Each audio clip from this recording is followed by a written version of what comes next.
Accounting എന്ന് പറഞ്ഞാൽ എന്താ? ശരിക്കും കണക്ക് കൂട്ടുക എന്നുള്ളതാണ്. നമ്മുടെ വീട്ടിൽ തന്നെ ഒരു അക്കൗണ്ടൻ്റ് ഉണ്ട് അല്ലേ?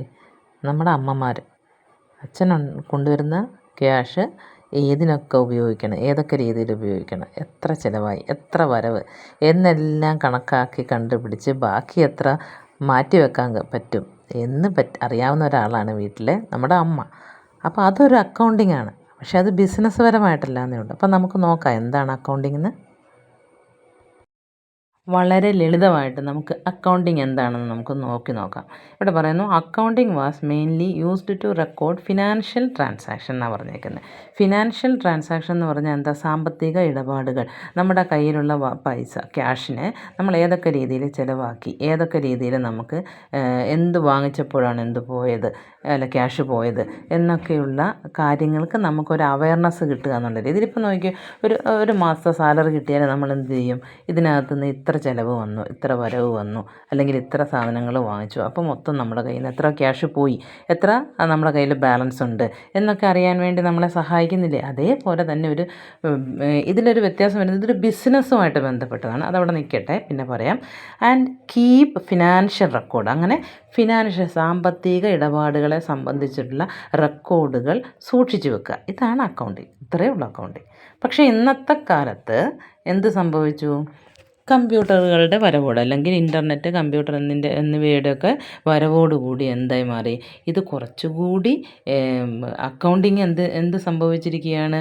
കുറച്ചൊരു ബെറ്റർ, അവരുടെ മാനേജ്മെൻറ്റിന് ഒരു ബെറ്റർ ഡിസിഷൻ എടുക്കാനുള്ള ഒരു സഹായവും ഇപ്പോഴത്തെ അക്കൗണ്ടിങ് സഹായിക്കുന്നുണ്ട്. വെറുതെ എഴുതി വെക്കുക മാത്രമല്ല, എന്ത് ചെയ്യുന്നുണ്ട്?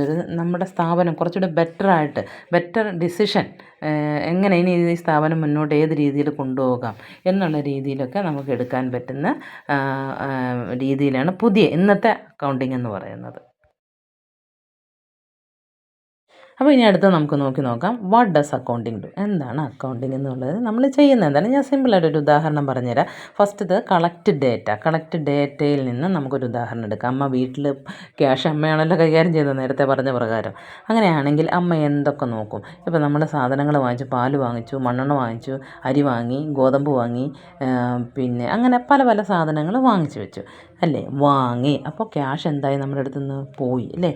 അപ്പോൾ അമ്മ എന്തെവിടെ എഴുതി വെക്കും? ഇന്ന പാലിന് ഇത്ര രൂപ, ഇത്ര പാല് വാങ്ങിച്ച് ഇത്ര രൂപ, ഇങ്ങനെ ഓരോ സാധനങ്ങൾ എഴുതി വെച്ചു. എന്നിട്ട് അത് കൂട്ടിയിട്ട് അമ്മ പറയുന്നത് എന്താണ്? ഈ മാസത്തെ സാലറി എൻ്റെ കയ്യിൽ തന്നതിൽ ഞാൻ ഇത്ര സാധനങ്ങൾ വാങ്ങി, ഇത്ര എനിക്ക് ബാലൻസ് വന്നു, ഇത് ഞാൻ പോയിട്ട് ബാങ്കിലിട്ടോട്ടെ, അല്ലെങ്കിൽ ഇത് വെച്ച് നമുക്ക് ഡ്രസ്സ് വാങ്ങിക്കാം എന്ന് പറയുന്നത് എന്തുകൊണ്ടാണ്? എത്ര ക്യാഷ് ചിലവായി, എത്ര വരവ്, എത്ര പോയി, എത്ര വന്നു എന്നൊക്കെ ഉള്ളൊരു അറിവ് നമ്മുടെ കയ്യിൽ കിട്ടുന്നത് കൊണ്ടാണല്ലേ അങ്ങനെ പറയുന്നത്. അപ്പോൾ അതാണ് ഇവിടെ പറയുന്നത്, collect information about the business and its money related activity.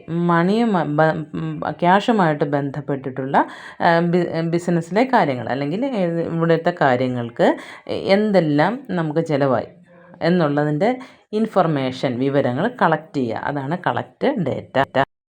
ഇനി അടുത്തത് റെക്കോർഡ് ഇൻഫർമേഷൻ. അത് സിമ്പിളായിട്ട് പറഞ്ഞുതരാം. അമ്മ ഇതൊക്കെ ഈ ചിലവുകൾ ഇത്ര സാധനങ്ങൾ വാങ്ങിച്ചു വിറ്റു എന്നുള്ള ഈ വിവരങ്ങളെ എന്ത് ചെയ്യുന്നു? ഒരു ഡയറിയിലോ അല്ലെങ്കിൽ ഒരു ബുക്കിലോ എഴുതി വെക്കുന്നു. That is record. അത് എഴുതി വെക്കുന്നത് അതെന്താണ്? ഒരു റെക്കോർഡാണ്. അപ്പോൾ എന്താണ്? ഇൻഫർമേഷനാണല്ലേ. ഈ ഇൻഫർമേഷൻ എന്തൊക്കെയാണെന്നുള്ളതാണ് ഇൻഫർമേഷൻ. ഈ പൈസ ഇത്രയും ചിലവായി, 10,000 രൂപ ചിലവായി, 20,000 രൂപ കൊണ്ടുവന്നതിൽ 10,000 രൂപ ചിലവായി. ഈ 10,000 രൂപ എന്തിനൊക്കെയാണ് ചിലവായത്? That is record information. ഞാൻ ബിസിനസ്സുമായിട്ട് ബന്ധപ്പെട്ടിട്ടല്ല ഞാൻ പറയുന്നത്, കുറച്ച് ടേംസ് എന്താണെന്ന് നിങ്ങൾക്ക് സിമ്പിളായിട്ട് മനസ്സിലാക്കാൻ വേണ്ടി പറയുന്നതാണ്. ഇനി അടുത്ത് നോക്കിക്കേ, പ്രൊവൈഡ് ഇൻഫർമേഷൻ. നമ്മൾ ഇൻഫർമേഷൻ കൊടുക്കണം. ആർക്ക് കൊടുക്കണം?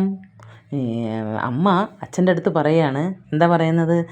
നമ്മൾ സാധനങ്ങൾ ഇത്രയും മൊത്തം നമ്മുടെ സാലറിയിൽ 20,000 രൂപ സാലറി കിട്ടിയതിൽ ഞാൻ 10,000 രൂപയുടെ സാധനങ്ങളൊക്കെ വാങ്ങിച്ചിട്ടുണ്ട്, ബാക്കി എൻ്റെ കയ്യിൽ 10,000 രൂപ ബാക്കിയുണ്ട് എന്നുള്ള ഇൻഫർമേഷൻ ആർക്ക് കൊടുത്തു?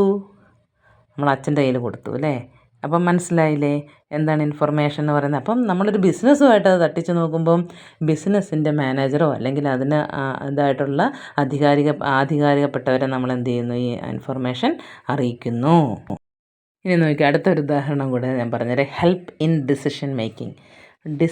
ഒരു തീരുമാനം എടുക്കുകയാണ്. എന്താണ് തീരുമാനം? ഇപ്പോൾ നോക്കിയോ, അമ്മ പറയുന്ന അല്ലേ, ഇത്രയും 10,000 രൂപ ബാക്കി വന്നു. അപ്പോൾ അച്ഛൻ പറയുകയാണ്, ഏതായാലും നമുക്ക് ഇത്രയും രൂപ ബാക്കി വന്നില്ലേ, അപ്പോൾ നമുക്ക് ഇപ്രാവശ്യം നമുക്ക് ഇവിടെ പോകാം, ഇപ്രാവശ്യം ടൂറ് പോകാം ബാക്കിയുള്ള പൈസ കൊണ്ട്, അല്ലെങ്കിൽ ബാക്കിയുള്ള പൈസ കൊണ്ട് നമുക്ക് ഇപ്രാവശ്യം ഡ്രസ്സ് എടുക്കാം, അല്ലെങ്കിൽ പറയുകയാണ് അല്ല കുറച്ച് പൈസ അത് ബാങ്കിലിട്ടേക്ക് എന്നൊരു ഡിസിഷൻ എടുക്കാൻ നമുക്കവിടെ സാധിക്കുന്നു. ഇതൊക്കെ ഞാൻ പറഞ്ഞത് വീടുമായിട്ട് ബന്ധപ്പെട്ട് അമ്മയച്ഛനെയും ബന്ധപ്പെടുത്തി ഞാൻ പറഞ്ഞെന്താണെന്ന് നമുക്ക് പെട്ടെന്ന് മനസ്സിലാകാൻ വേണ്ടിയിട്ട്, നിങ്ങൾക്ക് പെട്ടെന്ന് മനസ്സിലാകാൻ വേണ്ടി പറഞ്ഞെന്ന് മാത്രമേ ഉള്ളൂ. ശരിക്കും ഇതെന്താണ്? ബിസിനസ്. നമ്മളൊരു ബിസിനസ്സുമായിട്ട് ബന്ധപ്പെട്ടിട്ടുള്ള കുറേ വാക്കുകളും കാര്യങ്ങളുമാണ് കേട്ടോ. അതും അല്ലെങ്കിൽ ഏതെങ്കിലും സ്ഥാപനവുമായി ബന്ധപ്പെട്ടിട്ട്, വ്യക്തികളുമായിട്ട് ബന്ധപ്പെട്ടിട്ട് ഒക്കെ നമ്മൾ ഇതേപോലെ തന്നെ ഇങ്ങനെ ഫിനാൻഷ്യൽ ട്രാൻസാക്ഷൻസ് എൻ്റർ ചെയ്യുകയും റെക്കോർഡ് ചെയ്യുകയും ഒക്കെ ചെയ്യുന്നുണ്ട്. അപ്പോൾ അതിനെക്കുറിച്ച് പറയാം.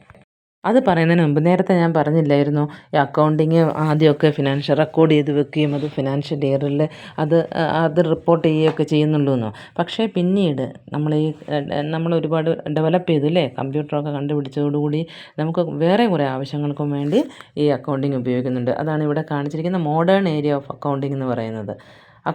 Accountant can now work in areas such as ഏതൊക്കെയുണ്ട്? Forensic accounting, e commerce, financial planning, environmental accounting. ഉണ്ടോ? ഇത്രയും കാര്യങ്ങൾക്ക് സഹായിക്കുന്നു. ക്ലിയർ അല്ലേ? ഇനി അടുത്ത് പറയാവേ.